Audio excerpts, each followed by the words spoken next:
मेरे जिगर के छल्लों, क्या हाल है आप सब लोगों की। उम्मीद करता हूँ कि आप सभी लोग बढ़िया होंगे और आगे भी बढ़िया रहना। गाइस, आज का एपिसोड बहुत ही ज़्यादा इंटरेस्टिंग होने वाला है। क्योंकि अभी तक हमारे चैनल को सब्सक्राइब नहीं किया है, चैनल को सब्सक्राइब कर लो और वीडियो को भी लाइक कर दो, क्योंकि जो BTTH की ऐसी नॉवेल्स की वीडियो हैं वो आपको हमारे चैनल पे देखने को मिलती रहेंगी। और जिन लोगों ने पहले एपिसोड्स नहीं देखे यार, प्लीज़ उन्हें भी जाके देख लेना, क्योंकि वरना आपको ये जो वीडियो समझ में ज़्यादा नहीं आने वाली है। तो चलो बिना किसी देरी के आज का ये जो धमाकेदार एपिसोड है इसको स्टार्ट करते हैं। ये आखिरकार कौन है जिसने मेरी होंग फैमिली को इतना ज़्यादा नुकसान पहुंचाने की कोशिश की है। और गाइस, ये होंग फैमिली का पूर्वज था, और ये जो होंग फैमिली का पूर्वज है ये दाओ फैंग 5 स्टार के ऊपर है। उसका नाम है होंग तियान जियो। होंग तियान जियो जल्दी से कहता है कि तुम लोग वो शाओन को मतलब कि देखता है कि उसने आसपास उसके कम से कम 12 विशेषज्ञों को मार दिया जो कि दाओ फैंग पे थे। ये देख के तो वो भी शौक हो जाता है कि ये बंदा आखिर कितना ज़्यादा ताकतवर हो सकता है। और वो वहाँ पे जो चैन यंग थे उनकी तरफ भी देखता है, जिसको अभी जो कठपुतली होती है वो बहुत ज़्यादा पीट रही थी, यानी कि दो भी पिछाड़ दे रही थी उसको। तो वो जल्दी से कहते हैं आखिरकार ये कौन है जो ये कर रहा है। तभी वो जो आप कह सकते हो चान यंग होते हैं, वो कहते हैं बूढ़े दोस्त, वो देखो वो जो लड़का है यानी कि शाओयान, वो इसी की कठपुतली है। अगर तुम उसको मार दोगे तो जो कठपुतली है ये रुक जाएगी, और बाद में तुम इस कठपुतली को भी ले सकते हो। जल्दी से उसको खत्म कर डालो। और यहाँ पे हान फैमिली के लोग, खासकर हान ची, वो तो बिल्कुल शौक हो चुके थे। उन्हें बिल्कुल विश्वास नहीं किया था कि यहाँ पे अपने एल्डर को बुला लेंगे और शाओयान की जो ताकत है वो इतनी ज़्यादा हो सकती है। और वो आपस में गॉसिप्स करने लगते हैं। हमें दिखाया जाता है शाओयान को जो जल्दी से होंगली के पास जाता है, उसको गले से उठा के एकदम वहाँ से दूर भागने लगता है अपने हड्डी के विंग्स को खोल के। ये जो उसके बोन विंग्स थे, आपको पता है इससे उसकी स्पीड बहुत ज़्यादा बढ़ जाती है। शाओयान बहुत तेज़ी से यहाँ से निकलने लगता है। तभी जो पीछे दिखाया जाता है कि होंग तियान जियो थे, वो कहते हैं उसे छोड़ दो। हमें दिखाया जाता है शाओयान को जो कहता है अच्छा इसको छोड़ दूं। तभी शाओयान एक रेड कलर की ऊर्जा को बाहर निकालता है और जो होंग ली थे उनके अंदर डाल देता है और सीधा उनको दूर उठा के फेंक देता है। ये देख के तो जल्दी से जो होंग तियान जियो थे वो जल्दी से होंग ली को जाके पकड़ लेते, क्योंकि गैस ये उनका भतीजा लगता था, तो अपने भतीजों को ऐसे मरते हुए थोड़ी ना देख सकते थे। और वैसे भी वो दाओ फैंग की पीक पे था, जिसका आधा पैर दाओजुंग के अंदर था, यानी कि बंदा अभी कुछ सालों के अंदर दाओजुंग पे ब्रेक थ्रू करने के ज़्यादा से ज़्यादा चांसेस रखता था। तो ये देख के शाओयान कहता है कि अगर जल्दी से जो चीज़ मैंने इसके अंदर इंजेक्ट किया अगर तुमने नहीं निकाला तो ये थोड़ी देर में तड़प तड़प के अपनी जान दे देगा। तो अभी तुम पे डिसाइड करता है कि तुमने इसको निकालना है या फिर मेरे पीछे आना है। ये देख के तो वहाँ पे जो आप कह सकती हो चान यंग मतलब कि चैन यंग था, वो तो एकदम गुस्से में आ जाता है। वो सो कहता है कि क्या ये बंदा सच में जो होंग तियान यंग है, होंग तियान जियो है, क्या सच में ये अपने मतलब कि भतीजे को बचाने के लिए यहाँ पे मेरी बलि का बकरा मतलब कि मुझे बलि का बकरा बनाएगा। क्योंकि उसको गाइस आप जानते हो पपिट से वो पीट रहा है। अगर वो जाके शाओयान पे अटैक कर देता तो जो शाओयान है वो जल्दी से मारा जाता, जिसकी वजह से जो पपिट है ये भी रुक जाता। और हमें दिखाया जाता है कि वो जल्दी से जो होंग ली हैं उनको ठीक करने लगते हैं, यानी कि जो जियो त्यान मतलब कि सॉरी गाइस होंग जियो त्यान थे, ओ सॉरी होंग त्यान GO थे। हमें दिखाया जाता है कि जल्दी से होंगली को ठीक करने लगते हैं और यहाँ से इसको लेके गायब हो जाते हैं ताकि वो जल्दी से इसको ठीक कर सकें। और हमें दिखाया जाता है कि जो शाओयान था वो बहुत गुस्से की नज़रों से चैन यंग की तरफ देखता है और वो सीधा उनके पीछे अपीयर होता है 3000 लाइटिंग मोमेंट का यूज़ करते हुए। चैन यंग देख के शौक हो जाता है कि शाओयान उसके पीछे अपीयर हुआ है, इसलिए उसका सारा ध्यान शाओयान की तरफ चला जाता है। इसी को देखते हुए जो पॉपिट था वो जल्दी से आगे आता है और एक और पावरफुल पंच उसकी पीठ में दे मारता है, जिसकी वजह से वो जो बंदा होता है उसकी तो मतलब की हालत खराब हो जाती है। और इससे पहले वो कुछ कर पाता, वो तो सीधा शाओयान की मतलब की डायरेक्शन में जा रहा था। इससे पहले वो अपनी बॉडी को सेटल भी कर पाता, यानी कि ठीक भी कर पाता।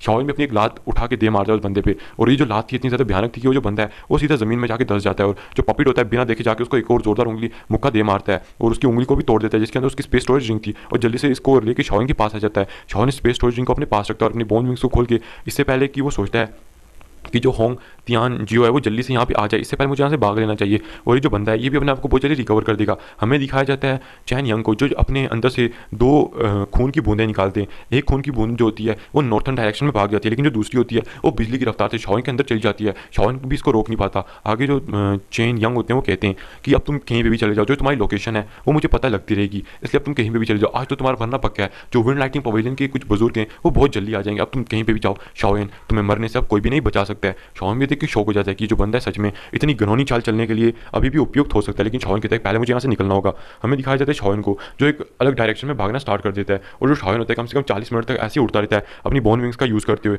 हमें दिखाया जाता है कि वो एक गुफा को देखता है जो कि एक पहाड़ के ऊपर बनी हुई थी। शाओयान जल्दी से उस गुफा के अंदर चला जाता है और वहाँ पर बैठने के बाद शाओयान कहता है कि मुझे जल्दी से इस ब्लड को अपने अंदर से निकालना होगा जो उस बंदे ने मेरे अंदर डाल दिया है। इसकी वजह से वो जो बंदा है वो बहुत जल्दी मेरी जो जगह है उसका पता लगा लेगा। तभी शाओयान सोचता है कि पहले मुझे इसकी जो स्पेस स्टोरेज रिंग है इसको चेक कर लेना चाहिए। हमें दिखाया जाता है शाओयान को जो इस बंदे की स्पेस स्टोरेज रिंग को चेक करना स्टार्ट कर देता है। उसे कुछ चीज़ें तो मिलती हैं जो शाओयान के थोड़े बहुत काम की थी, लेकिन कोई भी शाओयान को अच्छी चीज़ नहीं मिलती है। शाओयान सोचता है कि तो मतलब कि विंड लाइटिंग पवेलियन का एल्डर है तो उसके पास कोई दाव टेक्निक तो होनी चाहिए ना। हमें दिखाया जाता है कि तभी उस शाओयान का एक स्क्रॉल मिलता है जिसके ऊपर 3000 इल्यूजनरी बॉडी लिखा हुआ था। ये देख के तो शाओयान भी शौक हो जाता है। शाओयान कहता है कि 3000 लाइटिंग मोमेंट के बाद मैंने अपने टीचर से सुना था कि एक और मतलब की टेक्निक आती है जिसे 3000 इल्यूजनरी बॉडी कहा जाता है। अगर कोई बंदा इसको मतलब कि सक्सेसफुली डिफाइन कर लेता है तो जो बंदा है अपने मतलब की बॉडी की जैसे एक और क्लोन को बना सकता है, जिसके पास शाओन जैसी बुद्धि होगी और शाओन की जैसी ताकत को रखता होगा और वो सारे ऑर्डर शाओन के मानेगा, जैसे ही कोई स्लेव हो उसकी ताकत जितना। शाओन कहता है सच में क्या ये टेक्निक मुझे मिल चुकी है, मुझे यकीन नहीं होता कि मैं इस टेक्निक को पाने में सक्षम हूँ। तभी शाओन कहता है कि मुझे इसमें कुछ गड़बड़ लग रही है, ना जाने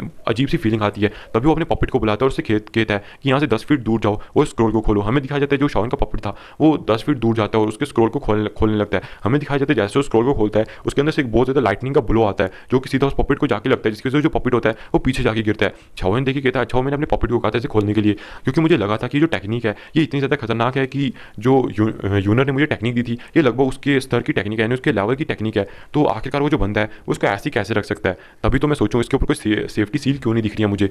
शाओन कहता है कि इस रिंग के ऊपर चाहे एक सील उसने अपनी लगाई थी, इसे तोड़ने में मुझे थोड़ा बहुत टाइम तो लगा, लेकिन मैं इस चीज़ से बहुत ज़्यादा हैरान हो गया था कि इतने ज़्यादा पावरफुल स्क्रोल के ऊपर उसने कोई भी सील नहीं लगा के रखी है ताकि इस स्क्रोल को कोई भी खोल ना सके। तभी तो मैं सोचूं कि बंदा ऐसा क्यों किया, उसने इसके बीच में एक लाइटनिंग अटैक को छुपा के रखा हुआ था। हमें दिखाया जाता है शाओन को जो इस स्क्रोल को उठाता है और इसके अंदर देखने लगता है, उसको थोड़ा सा पड़ता है। शाओन कहता है कि सच में इसके अंदर एक अंदरूनी वोल्ट है। हमें दिखाया जाता है शाओन को जो अपनी चेतना का एक धागा इस स्क्रोल के अंदर डालते हैं, जैसे उस स्क्रोल के अंदर डालते हैं हमें दिखाया जाता है शाओन को जो एक अलग उसकी जो चेतना होती है वो एक अलग ही दुनिया में पहुंच जाती है। हमें दिखाया जाता है शाओन को जो अपने आप को एक बड़े से झरने के पास मतलब कि पाता है और उसके आसपास एक बहुत बड़ी लेक भी थी। शाओन कहता है ये अरे ये तो लाइटनिंग से भरी हुई लेक है। तभी हमें दिखाया जाता है उस लेक से कुछ लफ्ज़ ऊपर उठते हैं जिनमें मतलब कि इस टेक्निक को कैसे सीखना है इसके बारे में लिखा होता। शाओन इसको पढ़ता है और अपने दिमाग में इसको याद कर लेता है। शाओन कहता है कि अरे ये तो मतलब कि इनकम्प्लीट है, क्या ये सच में मतलब कि कुछ भागों में डिवाइड की हुई है। शाओन तभी कुछ सोच के बाद बोलता है कि मुझे लगता है कि जो मैंने जैसे सुना था कि नॉर्थन पवेलियन जो नॉर्थन विंड लाइटनिंग पवेलियन है इसके कम से कम मतलब कि 4 एल्डर हैं जो कि इनके मेन एल्डर नहीं है। इनका जो मेन एल्डर है वो कोई और है, 4 एल्डर कोई और हैं और जो पूरे के पूरे विंड लाइटनिंग पवेलियन को कंट्रोल करता है वो बंदा कोई और है जिसे ली जुन से भी कहते हैं। शाओन कहता है कि मुझे लगता है कि ये जो टेक्निक होगी मुझे बाकी के जो बचे हुए 3 दाउस होंगे उनको मार के लेनी पड़ेगी। शाओन कहता है अब तो कुछ भी हो जाए, जब मैं ताकतवर बन जाऊंगा तो मैं विंड लाइटनिंग पवेलियन के बाकी लोगों पे अटैक करके इस टेक्निक को चुरा लूंगा। शाओन के अभी दिल में लालच आ चुकी थी, वो कहता है बाकी के बचे हुए पार्ट में उम्मीद करूंगा कि वो बाकी के बचे हुए 3 पार्ट नहीं होंगे। शाओन जल्दी से स्क्रोल को अपने रिंग में छुपा लेता और जल्दी से हमें दिखाया जाता है कि अपनी आंखें खोल के यहाँ से मतलब कि उस जगह से चेतना से बाहर आ जाता है। शाओन तभी अपनी आंखें खोलता और कहता है कि मुझे ये जो अपने अंदर ब्लड है इसको निकालना होगा। हमें दिखाया जाता है शाओन को जो अपनी फ्लेम को लेकर अपनी बॉडी के अंदर थोड़ी देर सर्च करने के बाद उस ब्लड का जो स्पॉट होता है उसको खोज लेता है। शाओन कहता है सच में अगर कोई नॉर्मल बंदा इस ब्लड को डिस्ट्रॉय करने की कोशिश करेगा, इसके अंदर लाइटनिंग का कुछ प्रभाव है और उसके अंदर इस ब्लड के अंदर एक सील भी लगी हुई है। अगर कोई बंदा इसको ऐसे ही तोड़ने की कोशिश करेगा तो ये जो ब्लड है ये ब्लास्ट होगा और वो जो बंदा है वो भी वहीं पे खत्म हो जाएगा।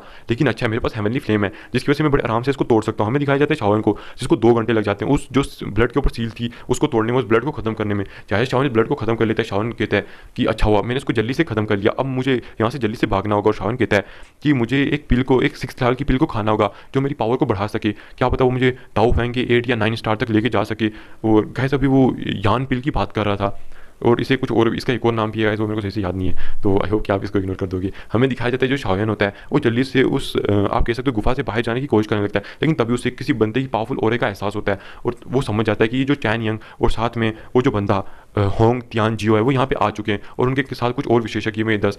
तभी हमें दिखाया जाता है चैन यंग को जो कहते हैं शाओन जल्दी से वहाँ से बाहर आ जाओ, मैं तुम्हें आखिरी मौका दे रहा हूँ बाहर आने का, हाँ तुम मेरे हाथों से नहीं बचोगी, तुमने मेरी एक उंगली तोड़ दी है। हमें दिखाया जाता है जो शाओन होता है वो वहीं पर रुक जाता है और वहाँ से बाहर नहीं जाता। तभी शाओन को किसी बूढ़े की आवाज़ आती है और वो जो बूढ़ा था वो कोई और नहीं था, ये थे याओ त्यान जुनजे। याओ त्यान जुनजे कहते हैं मुझे लगता है कि जब मैं डीप स्लीप में था और इस सोल को अपने अंदर एब्जॉर्ब कर रहा था तब तुमने किसी पावरफुल व्यक्ति से पंगा ले लिया है। तो शाओन कहता है कि हाँ बस मैं एक मतलब की गलती से इन लोगों से पंगा ले चुका हूँ, क्या आप मेरी मदद कर सकते हैं। तो जो याओ जुनजे हैं वो कहते हैं अरे हाँ हाँ बिल्कुल, तुम मेरी जो इस टाइम की करंट सिचुएशन है वो दाउजुंग 8 स्टार की है और मैं तुम्हें कम से कम दाउजुंग 7 स्टार तक पावर अपनी प्रोवाइड कर सकता हूँ ताकि तुम इन बंदों से फाइट कर सको, लेकिन इसकी वजह से तुम्हारे अंदर कुछ जो दुखी है बात है, क्या तुम इसे कंट्रोल कर लोगे। शाओन कहता है अरे हाँ हाँ, मेरे जो पैक टीचर थे वो भी एक सोल बॉडी थे और वो भी मुझे अपनी दुखी देते रहते थे, इस वजह से मुझे इसकी थोड़ी बहुत आदत भी है, तो आप फिक्र मत कीजिए। तो ये सुनकर तो जो मतलब कि आप कह सकते हो त्यान जुनजे थे वो भी खुश हो जाते हैं और कहते हैं अगर तुम्हारे पास कोई और टीचर ना होता तो मैं तुम्हें अपना डिसाइपल बना लेता। शाओन की तरह आप तो मेरी ऐसी मतलब की तारीफ कर रहे हो। इसी के साथ ये जो एपिसोड है ये भी यहाँ पे खत्म हो जाता है।